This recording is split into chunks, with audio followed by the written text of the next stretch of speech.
Hello, my name is Asia O'Neill, and I had the opportunity of reading The Dysfunctions of a Team by Patrick Lencioni. And I had a wonderful experience. I learned a lot from this book, and I hope to share it with you all.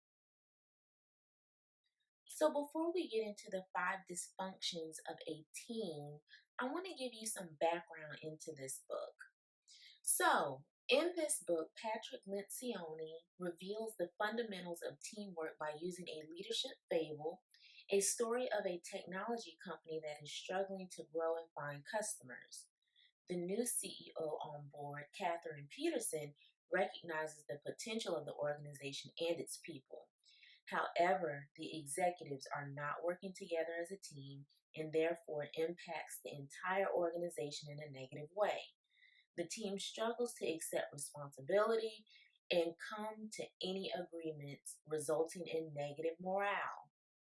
Throughout the fable, the 5 dysfunctions of their team become evident.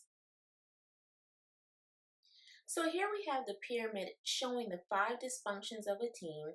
So now we're going to take a closer look at each one of them separately so we as future leaders can know the impact that each one of them play in the dysfunction of a team and what we can do to intervene when necessary. So the first one we're going to take a look at is the absence of trust. So the first dysfunction of a team that I would like to discuss is the absence of trust. The root cause of absence of trust lies with team members being unable to show their weaknesses, to be vulnerable and open with one another.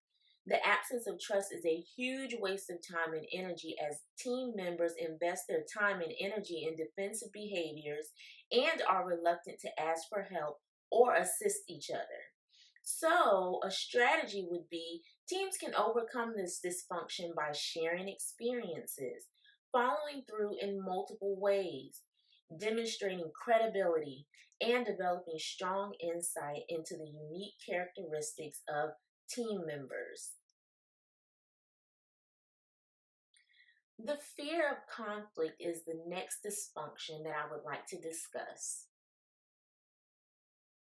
So, with the fear of conflict, teams that are lacking trust are incapable of having unfiltered, passionate debates about things that matter, causing team members to avoid conflict and replacing it with an artificial harmony. In a work setting where team members do not openly express their opinions, inferior decisions are often made. So, a strategy would be when working in teams, you need to understand and have the mindset that conflict can be positive and productive. Now we are going to move into the discussion of lack of commitment. Without conflict, it is not easy for team members to commit and buy into decisions, resulting in an environment where uncertainty prevails. People will buy into something when their opinions are included in the decision making process, for example, through debate.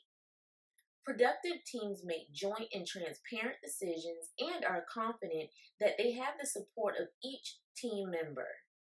This is not as much about seeking consensus, but making sure everyone is heard.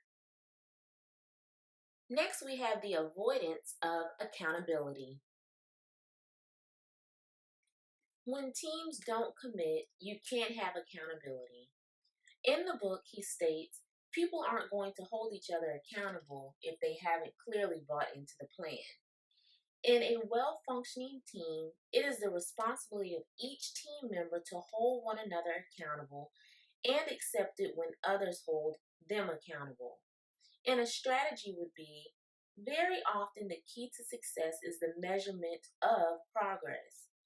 Making clear what the team's standards are, what needs to be done, by whom, and by when. And our final dysfunction of a team, inattention to results. A team can only become results oriented when all team members place the team's results first. When individuals aren't held accountable, team members naturally tend to look out for their own interests, rather than the interests of the team. A strategy would be teams can overcome this dysfunction by making the team results clear and rewarding the behaviors that contribute to the team's results. Well, there you have it, all five of the dysfunctions of a team. I hope you were able to find this presentation beneficial towards you and moving towards whatever your goals and your aspirations are. But we as future leaders need to make sure that we are establishing successful, positive, goal driven teams. And so I leave with this saying and this quote and a theory that I strongly believe in and that I've developed based off of the reading of this book. The primary role of a leader in overcoming these dysfunctions is to lead by example and set the tone for the whole team. This includes being the first one to be vulnerable, encouraging debate, making responsibilities and deadlines clear, setting the team's standards, and finally, being clear on the team's results.